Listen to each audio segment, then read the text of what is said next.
بدترین عذاب عربوں پر آیا کھڑا ہے، سروں پر ٹنا ہوا، بدترین ایسی جنگ ہونی ہے الملحمۃ العظمیٰ، جس کو کہ میں بھی آپ کو گواہی پیش کر دوں گا، جسے کہا گیا ہے لاسٹ کروسیڈ۔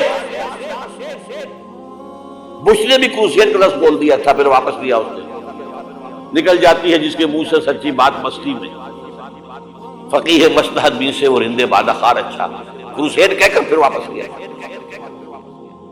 یہ کروسیڈ،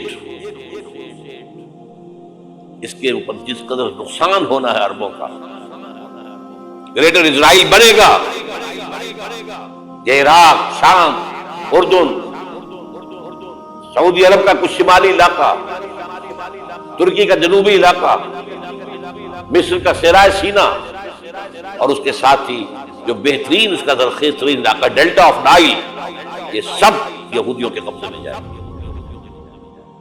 اس کو حدیث میں کہا گیا الملحمۃ العظمیٰ۔ عیسائی 80 علم لے کر اے مسلمانوں تم پر حملہ آور ہوں گے، اور ہر علم کے نیچے 12,000 فوج ہوں گے، 9.5 لاکھ فوج۔ یہ نیٹو کی تیاری کس کے لیے ہو رہی ہے؟ جب USSR کا خاتمہ ہوا تو پوچھا گیا تھا نیٹو چیف سے، اب کس لیے؟ تمہارا وہ دشمن تو ختم ہو گیا، اب ہمیں اسلامک فنڈامنٹلزم سے نمٹنا ہے۔ وہ جانتے ہیں خطرہ یہی ہے، اب اسلام ابھر سکتا ہے، مسلمانوں کے سینوں کے اندر وہ آگ ہے، اوپر خاکستر آ گیا ہے، تمہیں اٹھانا بیٹھنا، یہ اندر تو انگارہ ہے، اوپر سے راکھ ہے، اس سے دھوکہ نہ کھا جانا ان کے دلوں کے اندر۔ اور بش نے کہا تھا مسلمان چاہتے ہیں کہ ہسپانیہ سے لے کر انڈونیشیا تک نظام خلافت قائم کرے، اور میں حیران ہوا تھا کہ اس کمبخت کو ہسپانیہ کا خیال کیسے آ گیا؟ ہمیں تو کبھی آتا ہی نہیں، ہم تو بھول گئے، وہ تو 500 برس پرانی بات ہے جبکہ وہاں سے ہمیں نکال دیا گیا تھا۔ اگرچہ اقبال نے کہا تھا ہے ارض فلسطین پہ یہودی کا اگر حق، ہسپانیہ پر حق نہیں کیوں اہل عرب کا؟ ہسپانیہ میں تو 800 سال حکومت کی مسلمانوں نے، اور ابھی 500 برس سے گزرے ہیں نا۔ یہودی تو ارض مقدس سے 2000 سال نکالے گئے، انہیں نہ کیا بات کیا گیا، عربوں کے سینے میں خنجر پھونک دیا گیا۔ وہ چھوٹا سا ملک جو چاہتا کرتا، کوئی پوچھنے والا نہیں۔ امریکہ جیسے اپنے بیٹے کی حفاظت کرے ویسے کرتا، اور حضور نے فرمایا ہے وہ جنگ جب ہوگی تو ایک باپ کے اگر 100 بیٹے ہوں گے تو 99 ختم ہو جائیں گے، ایک بچے گا۔ یہ حدیث ہے، حدیث صحیح۔ اور آپ نے فرمایا ویل للعرب من شر قد اقترب، عربوں کے لیے ہلاکت ہے، عربوں کے لیے بربادی ہے اس شر سے جو قریب آ چکی ہے۔ اور آج جس طرح انہوں نے ان کی تہذیب کو اختیار کر لیا، دبئی جا کر دیکھیے، بدترین مغربی معاشرہ جو ہے وہ دبئی کے اندر ہم نے قائم کر کے دکھایا۔ اب سعودی عرب اس راستے پر بڑھ رہا ہے، اور اس کے بعد نمبر 2 پر جو ہے ہم پاکستانی ہیں۔ لیکن میں اس کے پہلی بات جو کہہ رہا ہوں وہ تو یقینی ہے، اس میں تو احادیث صحیحہ موجود ہے۔ اگرچہ اس کے بعد پانسا پلٹے گا، پھر حضرت مہدی کا ظہور ہوگا، حضرت عیسیٰ کا نزول ہوگا، اور وہ گریٹر اسرائیل گریٹر گریو یارڈ بنے گا یہودیوں کا، ایک ایک یہودی قتل ہوگا اور دفن ہوگا۔ یہ بات میں ہونا ہے، میں پہلی بات پرچ کر رہا ہوں۔ وہ پانسا پلٹے گا جب پلٹے گا، ابھی جو سامنے ہے وہ کیا ہے؟ جس ملحمۃ العظمیٰ کہا حضور نے، جسے آرمگیڈون کہتے ہیں عیسائی۔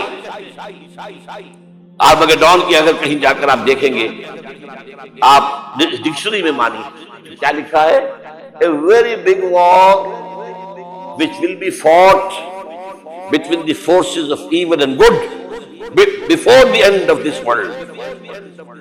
اس دنیا کے خاتمے سے پہلے خیر اور شر کی قوتوں کے درمیان بہت بڑی جنگ ہوگی۔ ارمجدون اسے کہتے ہیں عربی میں، اور آرمگیڈون اسے کہتے ہیں انگریزی میں، اور یہ بائبل کی آخری کتاب کے اندر ہے۔ جو اس میں کہ مکاشفات یوحنا، ریولیشنز آف سینٹ جان،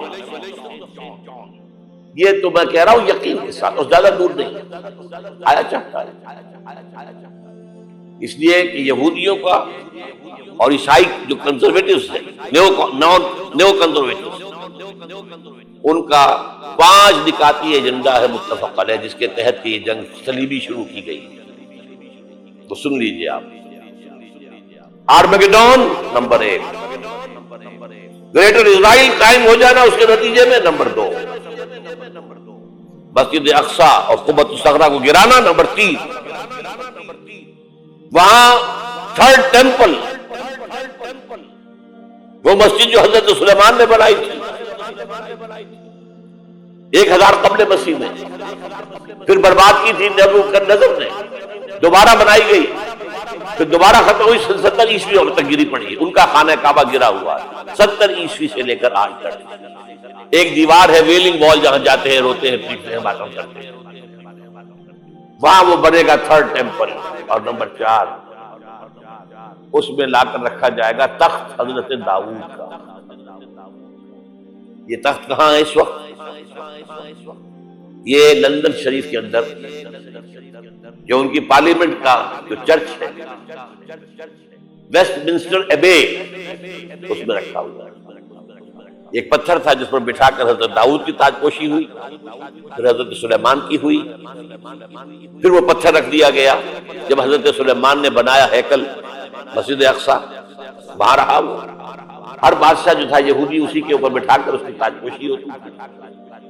سن 70 میں ٹائٹس نے گرایا اسے، ہیکل کو، وہ پتھر لے گیا، وہاں سے روم گیا، روم سے آئرلینڈ گیا، آئرلینڈ سے اسکاٹ لینڈ آیا، اسکاٹ لینڈ سے انگلینڈ آیا، اور اب وہ رکھا ہوا ہے 14ویں صدی عیسوی سے آج تک۔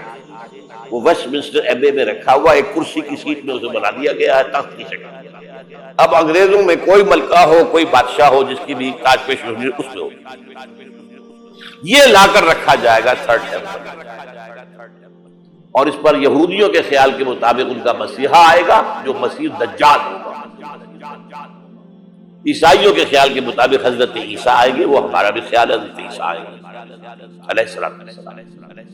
بہرحال یہ تو بعد کی بات ہے، اس وقت جو میں عرض کر رہا ہوں عربوں پر بہت بڑا عذاب، اور پاکستان کا معاملہ البتہ یہ ہے، میں یقین سے نہیں کہہ سکتا، ہینگنگ ان دی بیلنس، ہو سکتا ہے اللہ تعالیٰ ہم پر رحم ہو سکتا ہے۔